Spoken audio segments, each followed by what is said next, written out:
हमारे हंडवारा में जो शहीद हुए हैं, जो हमारे सैनिक, उनको वॉर क्रिमिनल बताया है, और जो आतंकवादियों को मारा गया और जो आतंकवादी हैं जो इस देश को तोड़ना चाहते हैं, उनको मारना वो मानवाधिकार का हनन बता रही है। मैं पूछना चाहता हूं, ये देश आखिर इस जफरुल इस्लाम, माहूर परवेज, कन्हैया कुमार ऐसे लोगों को कब तक झेलता रहेगा?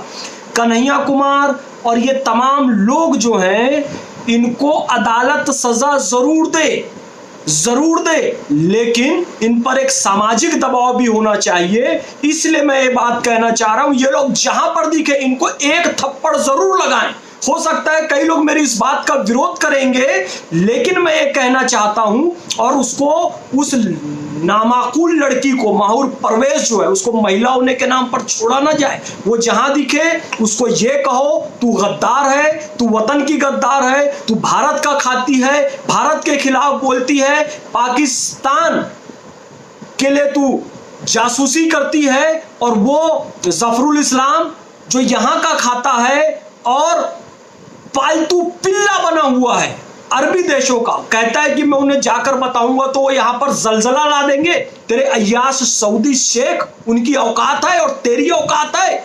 और माहूर परवेज जैसी औरत, उसमें हमारे संस्कृति में सिखाया गया है, या देवी सर्वभूतेषु मातृरूपेण संस्थिता नमस्तस्यै नमस्तस्यै नमस्तस्यै नमो नमः। पहले गौरी फिर शंकर, गौरी शंकर, सीता, राम, राधे, श्याम, लक्ष्मी नारायण, हमारी संस्कृति में सिखाया गया। स्त्री का सम्मान करो, पहले स्त्री का नाम है, लेकिन वो लक्ष्मी होनी चाहिए, लेकिन वो सरस्वती होनी चाहिए, लेकिन वो पार्वती होनी चाहिए, वो सीता होनी चाहिए, वो राधा होनी चाहिए, यानी उसमें नारी का चरित्र होना चाहिए। लेकिन जो इस देश के साथ गद्दारी करे और जो पर पुरुषों पर कुदृष्टि डाले और जो अपनी सीमाओं को लांघ दे और जो आतंकवाद फैलाए, साधु संतों पर अत्याचार करे, उस ताड़का और शूर्पणखा की नाक काटने का और उसे सजाए मौत देने का भी प्रावधान हमारी ही संस्कृति ने बनाया है कि पुरुष के साथ साथ स्त्री भी आतंकवादी होती है। जैसे वो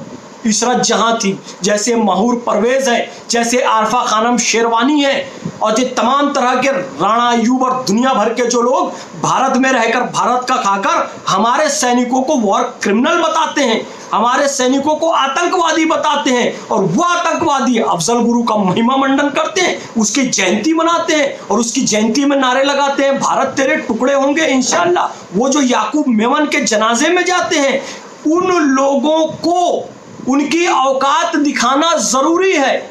इसलिए सामाजिक दबाव बनाइए, जहां दिखे इनको गद्दार बोलिए, और कम से कम एक थप्पड़ जरूर लगाइए खींचकर, और इनको मृत्यु दंड देने का अधिकार जो है वो अदालत के पास है। इन पर केस कीजिए, इन पर कानूनी कार्रवाई कीजिए, इनको अदालत में खींचिए, लेकिन सामाजिक दबाव भी बनाइए। और माननीय न्यायाधीश महोदय, मैं गुजारिश करता हूं, हो सकता है कुछ लोग मेरे खिलाफ रिपोर्ट कराएं कि ये देखो हिंसा भड़का रहा है। हिंसा नहीं भड़का रहा हूं मैं महोदय, क्योंकि इस देश में आप भी रहते हैं। हमारे देश के लोअर कोर्ट से लेकर सुप्रीम कोर्ट तक सारे न्यायालय और सारे न्यायाधीश इसी भारत में रहते हैं, और जफरुल इस्लाम सीधे सीधे अरब देशों को आमंत्रित कर रहे हैं कि आओ भारत में जलजला ला दो, भारत को समाप्त कर दो, तो उसमें आप भी समाप्त हो जाएंगे। तो इस मेरी गुजारिश है कि इन पर सामाजिक दबाव जरूर बनाओ, ये जहां मिले इनको देशद्रोही और गद्दार कहो, इनको सामाजिक कार्यक्रमों से इनका बहिष्कार करो, इनको कम से कम एक थप्पड़ लगाओ। जैसे कन्हैया कुमार का निकलना हराम हो गया है ना उस गद्दार का,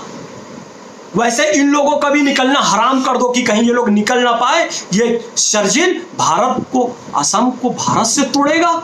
शर्जिल, ये ऐसे लोगों को सजाए मौत दे अदालत, मैं तो ये कहता हूं। और सामाजिक रूप से हम सब मिलकर इनका बहिष्कार करें, जो तरीका मैं बताया हूं। शर्म से डूब मरना चाहिए इन लोगों को, इनको जीने का कोई अधिकार नहीं, नैतिक रूप से, संवैधानिक रूप से भी, कानूनी रूप से भी और इस्लामिक रूप से भी। जो इस वतन से गद्दारी करे उसके लिए एक ही सजा है, सजाए मौत। जो याकूब मेमन को दी गई, जो अफजल गुरु को दी गई, इन लोगों को भी वही सजा दी जाए जो अरब देशों को आमंत्रित करते हैं, गजवा हिंद के नाम पर पाकिस्तान को आमंत्रित करते हैं। क्या हो, पाकिस्तान पे चढ़ाई कर दो। जो 1962 पे चीन की सेना भारत में आ रही थी तो फूलमाला और थाली लेकर गए थे चीन का स्वागत करने के लिए। इनको अदालत सजाए मौत दे और हम सब मिलकर इनका सामाजिक बहिष्कार करें।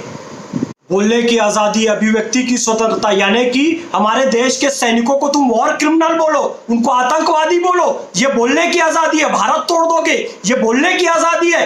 असम को भारत से अलग कर दोगे, ये बोलने की, अरे बोलने की, जाओ अपने अब्बा चीन के पास जाके जरा बोल के देखना, थियानमेन चौक में तुम्हारा मलिदा बना के फेंक देगा। जाके तुम सऊदी शेखों को बोलते हो ना अभिव्यक्ति की आजादी, कभी वहां पर दिखा के बताना, तलवार से काट देगा तुम्हारी गर्दन को। सारी अभिव्यक्ति की आजादी तुमको हिंदुस्तान में दिखाई देती है क्योंकि बहुसंख्यक हिंदू यहाँ उदार है, तो उन्हीं को मार डालो, उन्हीं के देवी देवताओं को गाली दो, राम जी को गाली दो, कृष्ण जी को गाली दो, भारत माता को गाली दो, यहाँ के सैनिकों को गाली दो, यहाँ के शहीदों को गाली दो। बोलने की आजादी है तो कुछ भी करो तुम। यहाँ पर पाकिस्तान में तुम्हारी जबान नहीं हिल सकती, इस निंदा के नाम पर तुमको फांसी पर चढ़ा दिया जाएगा। चाइना में रोहिंग्या तुम जाके बोल नहीं सकते, बर्मा में, अरब में, गल्फ कंट्री में, सारी कोई अब इनको देश तोड़ने के नाम पर और हमारे शहीदों को आतंक, ये कोई बोलने की आजादी नहीं। इन लोगों का सामाजिक बहिष्कार करो, खत्म करो इनको, अदालत इनको मौत की सजा दर नजीर पेश करे और अभिव्यक्ति की आजादी की नए सिरे से परिभाषा तय करे। क्या देश के खिलाफ बोलना अभिव्यक्ति की आजादी होती है?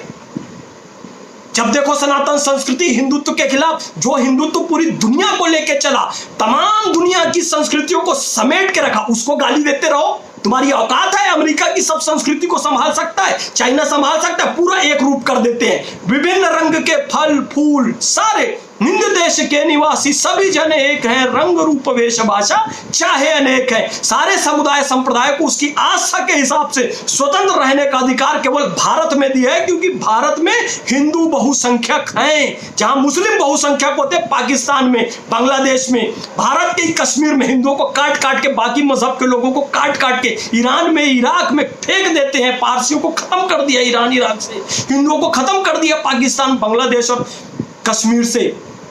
हिंदू है बहुसंख्यक, इसलिए देश धर्मनिरपेक्ष, इनको गाली मत दो। भारत भारतीय तौर भारत के शहीदों को गाली मत दो, सब्र की इम्तिहान मत लो।